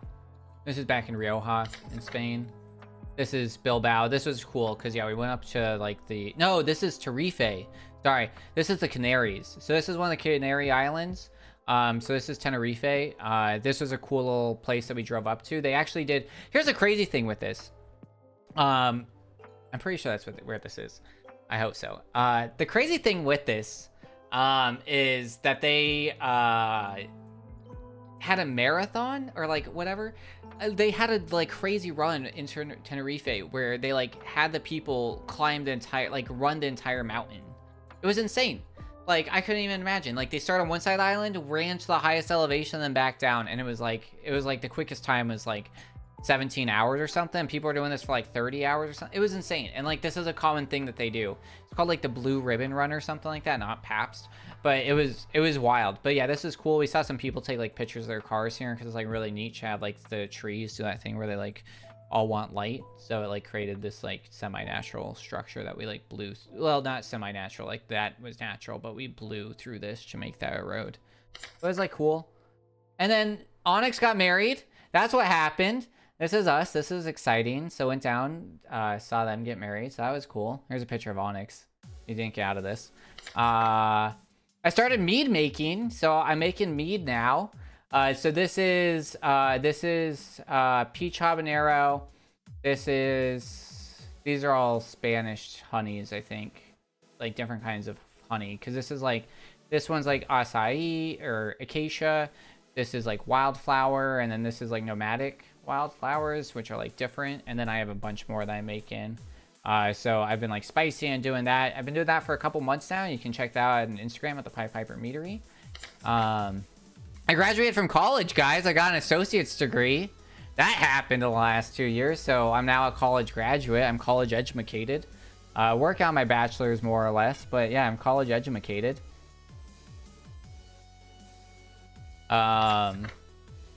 This is more mead making. So this was my first 6-pack after this is a variety pack. So I have North American clover, nomadic Italian acacia. Thank you. Italian wildflower, Asiago region, French honeysuckle, and then dragon's breath, which was peach and habanero. This is my first 6-pack of a variety pack that I ever built. I made 2 of these and gave them away for donation to help not Wounded Warrior, but Wounded Warriors, you know, not the organization, but like people or like spec ops and stuff who are like trying to get that. So I donated these so that they could get auctioned off, and they ended up raising like $140 or 140 euros, I think, which is really cool.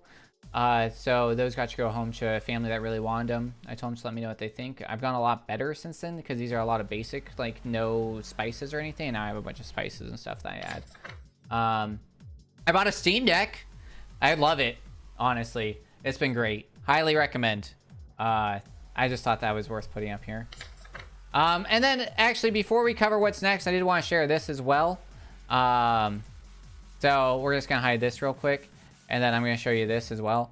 So I've been video gaming a lot. I've watched a lot of shows and binge watched, so I did just want to like kind of show you guys this real quick. Let's see if I can blindly grab my notepad. Shit, we have to change this. There it is. Cool. To make this easier to read. So this is games I beat. This means that like I started from the beginning, or like I beat it at some point, and then that's games I played but didn't beat. So since the last time I streamed, these are all the games I beat. So just to like go over it. Bakura, Weplong and I played that. That was super cool. It was like we experienced. Guys, honestly, if you have a friend that likes to play video games online, because it does, I do think it doesn't have couch co-op for very good reason. You both see the game in a different perspective, and so it's all about communication together. It's a really cool story about like two kids who get lost in the woods. Definitely like Bokura, Bakura. It is a really cool game. Definitely recommend. So we played that. It was really fun. I 100% Dave the Diver. Game was really cool, except that its whole story was like trash.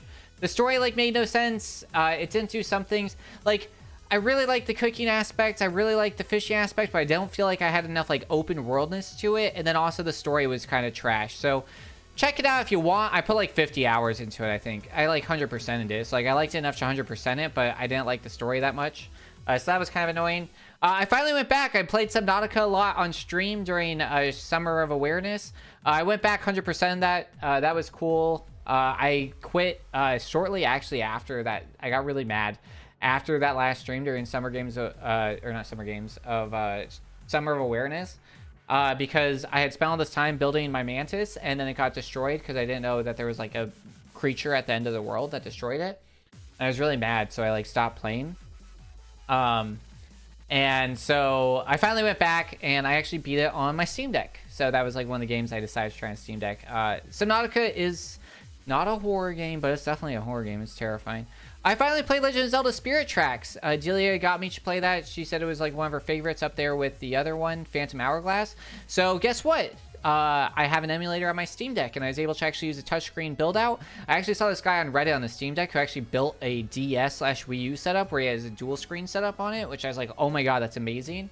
So I might do something like that, but I was just like, I had two screens, that like one was smaller if you guys ever used an emulator. So I did that, and it was really, I enjoyed it, actually. It was really good. So that was cool. I played Cocoon. That was a nice game just to play. Check it out if you guys like indie games. It reminded me of something else I played. I don't know, kind of like Figment a little bit. I played Little Kitty Big City. I got 100% on that. It's not worth the price tag on it, so get it on sale. But it was fun. It was cute. The hats were cute. It was a little shorter and a little jank at the time. I got Thousand Year Door HD, 100%. Honestly, Nintendo kicked out of the park with this one, because this was like a great remake. I really enjoyed it. I think, Delia, you can correct me if you had to listen to all my rants about the game, but I 100%ed it. I really enjoyed playing it again. I love that game. I played it all the time. I used to play it like every other year, because I saw my GameCube, and so to have it on Switch and it'd be like way easier to play, it was way more enjoyable to 100% it. Like I 100% the GameCube version once, and it was like, I'm never doing this again because it was such a pain in the ass. But the additions that they made in the HD version like really made it better. I beat Luigi's Mansion 2. I didn't love it. I played the remake, the HD version for Switch. They did not localize it enough to the Switch, which was my biggest problem. I'm sure it was really cool at the time for DS, but there was a lot of like changes that should have been made to like localize and make it neat and make it more for the Switch, and they just didn't do that. I've seen them do that for other games, so it's kind of sad to see them not do it for this. I beat 100%. That's the game I'm speedrunning for GEDQ, so we'll talk about that in a bit. I played Metroid Zero Mission, which is a Game Boy Advance game. That was really fun. I hadn't played that one, so the Switch Online allowed me to play that. So that was really cool to have Switch Online with that and have free access to those emulators. So that was really cool. This is Legend of Zelda 4 Swords. Delia and I beat this together in like a single sitting. This was really enjoyable. This was really fun. Also, thanks to the Switch Online. And this was really easy to play with somebody on Switch Online. So if you guys haven't checked that out, definitely try it out. It took us like 4 hours or something to beat.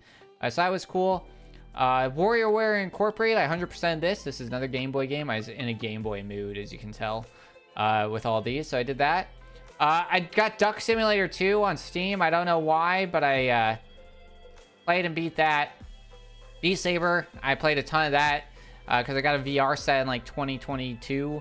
I did like a stream with it, but yeah, I actually like got like the highest rating on all of those a while ago. NES World Championship came out. I've beat all the levels at least, you know. I didn't like go for great times. I was doing the weekly challenges, but honestly, them like choosing which packs you could and couldn't use because like some shortcuts were allowed and some weren't. It just wasn't enjoyable. It had a lot left to be desirable. I thought it had like a good chance. Also, the full game's on. There was like small things that were just like really annoying with it. It had a lot of work to be done. Echoes of Wisdom, that just came out. I 100% in a week. I enjoyed it. Really enjoyed it. Definitely recommend it. It's smart. So like if you guys know the history of Zelda, you got the Triforce, Try Me in 3. You have Power, Wisdom, and Courage. And Link always has Courage. Ganon always has Power. We can argue like Skyward Sword, and technically, like, I don't want to get into the Zelda lore with you guys right now. And then Zelda always has Wisdom, right? And that's generally how it's built, right? More or less, right? And so usually you play as Link, who has Courage. So what you have to do, you're a little guy who doesn't have all the abilities, and you kind of...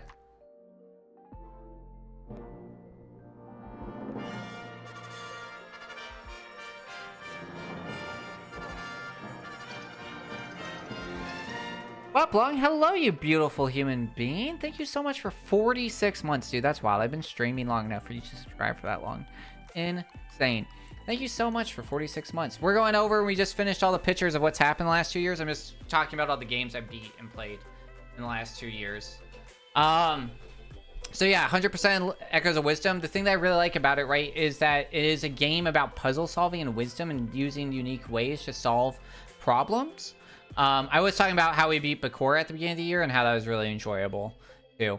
But yeah, honestly, highly recommend. Great Zelda game. Great in the sense, you gotta think of it as a wisdom puzzle solving game, and then you'll have a good time. It does not meet the threshold of hour per dollar.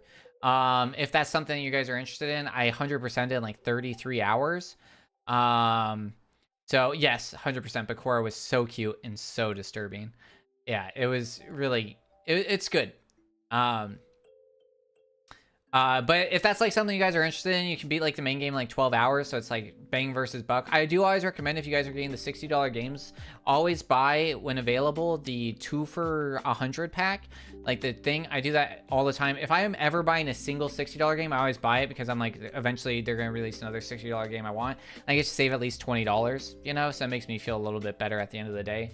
And then later when I'm like, oh man, this new $60 game came out, I'm like, oh crap, I still have that thing. And it's like free money, you know, because you forget about it because it was like months ago.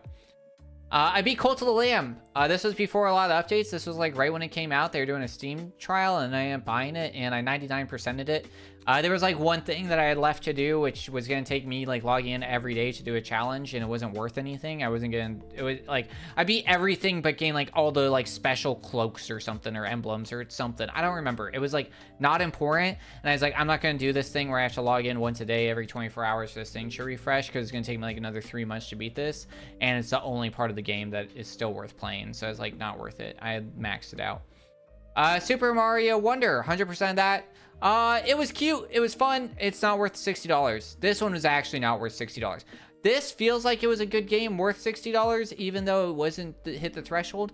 This just like, I don't know. It didn't have enough. Honestly, like the bonuses were cool, but only had like 12 bonus levels. Like the Wii U game has a whole secondary world, like 8 whole other levels, and this or like 8 worlds more. And it's like you have like 40 hours of Echo and Wisdom. Yeah.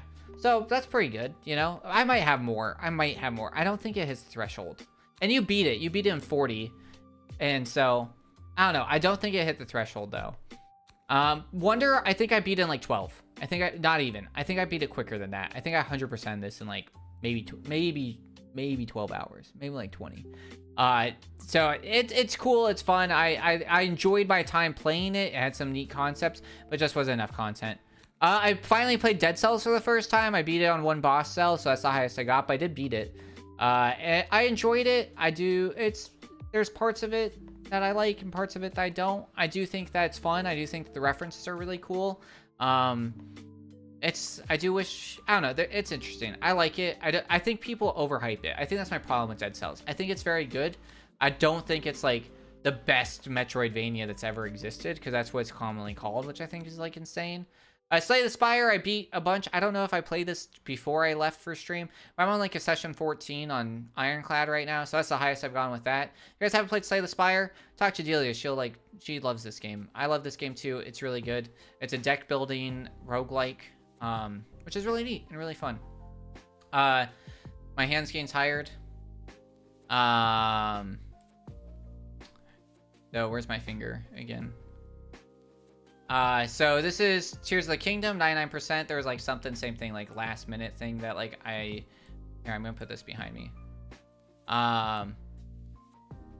So that was like okay.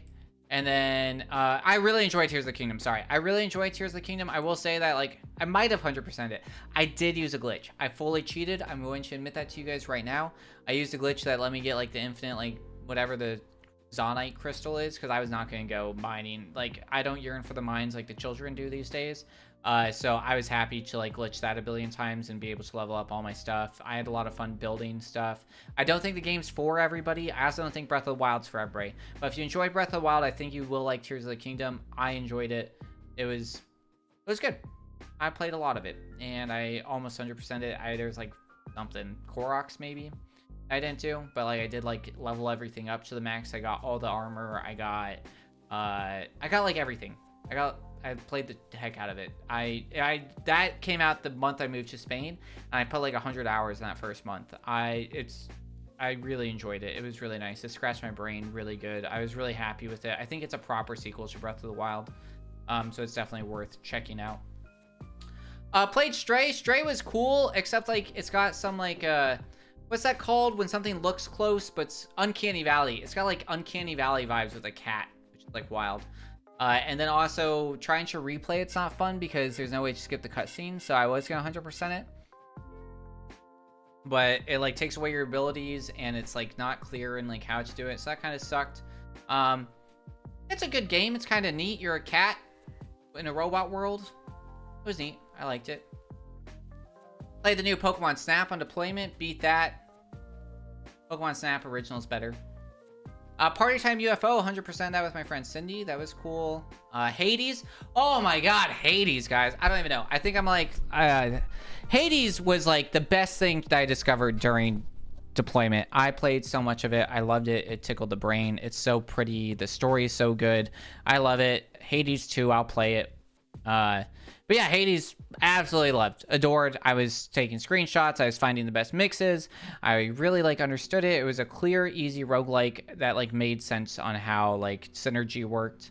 And it just felt good to play, and it was really fun. I unlocked like all the weapons, most of the upgrades. I did a lot. I didn't 100% it, but I got close. Kirby and the Forgotten Kingdom, I like 99% of that. That was one that was like the best month on deployment, was when I got to play Hades and Kirby, because like things weren't breaking and we weren't pulling in that much. We were out to see a lot that month. So that was like really nice, because I guess got to like play video games and not worry about anything, because I was like fully qualified already. So that was cool. And so yeah, but I didn't want to spend like days just opening the like little bubble things, you know. It was annoying. I was like, I'm not gonna do this. I'm not gonna find all the stickers, but I like did all the worlds, all the stars, all that stuff, all the like captures, like did all that, did all the tourney stuff, did all that. I just didn't get all the stickers. So 99% of that.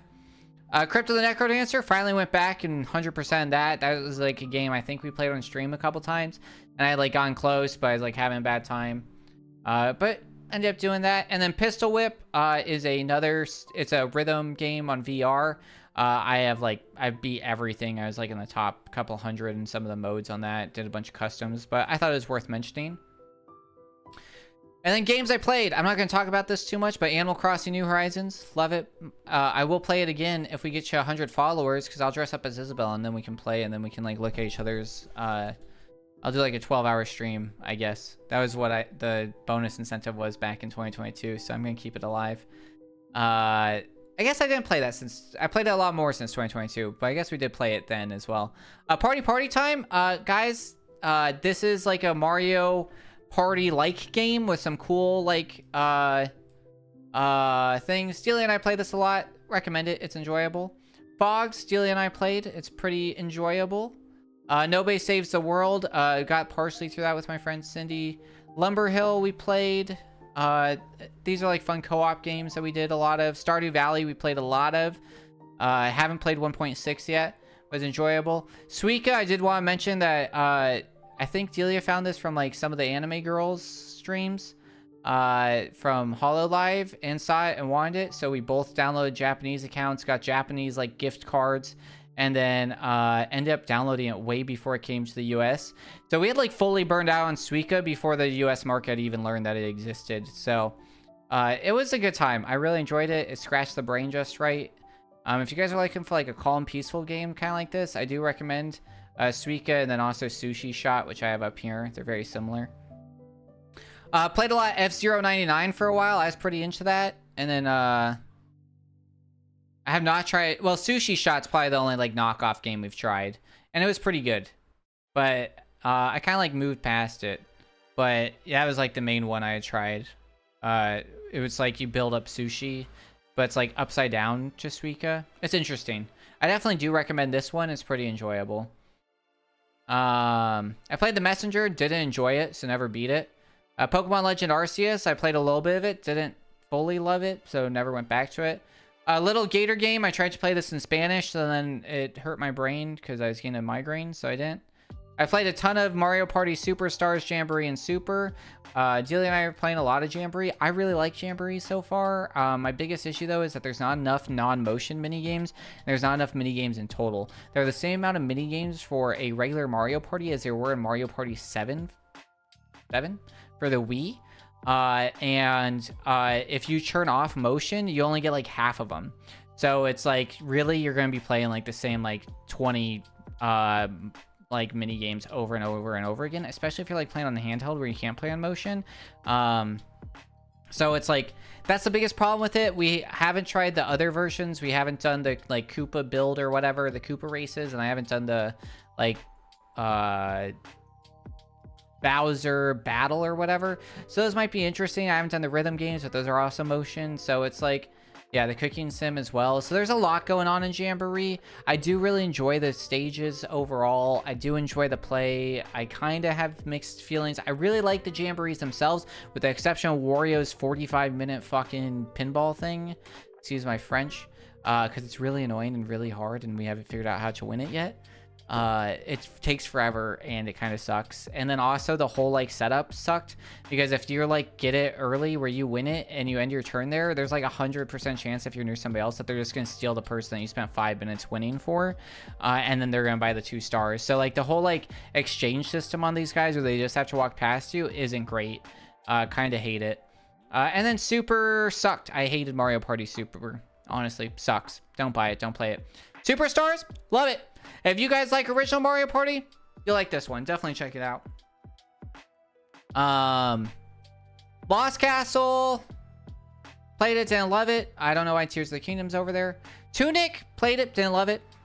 Cadence of Hyrule, it hurts my brain somehow. Like 100% Crypt of the Nightcrow Dancer, but Cadence of Hyrule hurts my brain for some reason. Shift Happens is another co-op. It was good. I liked it. Played that. Skull's like supposed to be like the go-to best Metroidvania. Didn't like it at all. I should be into Cadence. I don't know why. Like, I want to be into Cadence. It hurts my brain. I think you and I did play Lost Castle together. Yeah. I couldn't remember. Yeah, you and I played Lost Castle together. And I really was liking it. I just like sucked at it. It was forever ago. Yeah, I was just looking at my Steam and Switch to see which games I've played since then. Skull, I don't know. It's definitely more of a roguelike than yeah, I don't know. It's like weird. It's like a mix of both. It's hosted as both, and it's like I think Dead Cells is better than Skull. And then I think like Hollow Knight's the best Metroidvania ever. So it's weird. I don't know. I don't think I understood it enough. I gotta like go back and give it another chance, but I gotta be in the mood for that type of game. And that's like sometimes rare. Cozy Grove was cute. Played a little bit on deployment and then just had a bad time. I listed Little Gator Game twice. Oh, and then just like a bunch of retro games. Yeah, I played a bunch of retro games because we unlocked. Like I wasn't gonna list all of them, but like Shining Force 2, Wave Racer, a bunch of stuff that's on like any of the Switch like emulators. We've played. I've played them all now, almost. And some of them I like, some of them I don't. But they're really cool. I do like having the emulators. I do think that Nintendo Switch Online is 100% worth it.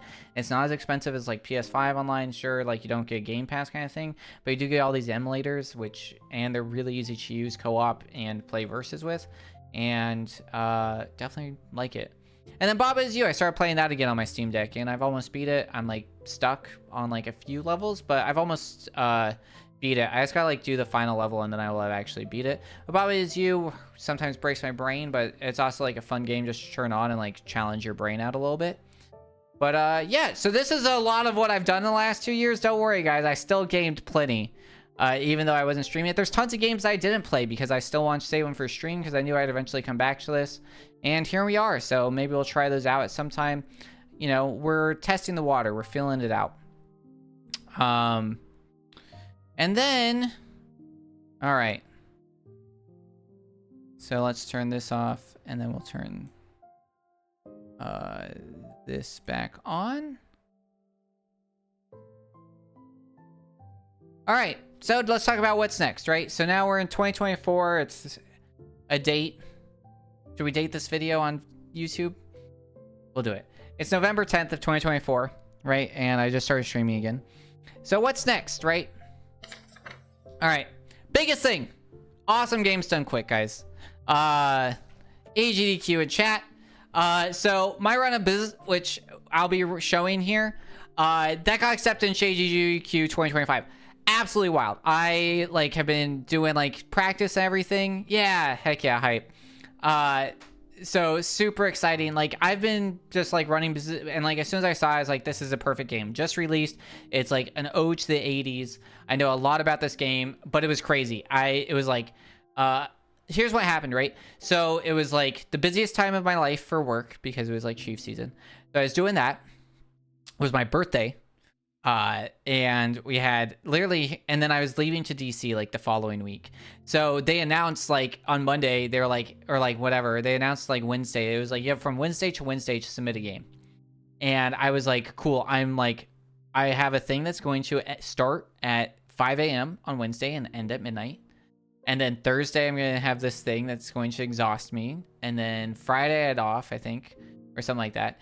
And then it was like we had Saturday was like the ball, Sunday was a day off, and then I was like flying, or like, and then like Monday or something I was like flying to DC or something like that. It was something like that. That might not be 100% accurate, or I was flying somewhere. I don't even remember. I just remember like in the video I was like talking about it. So I had like basically like one day on my birthday to like record videos.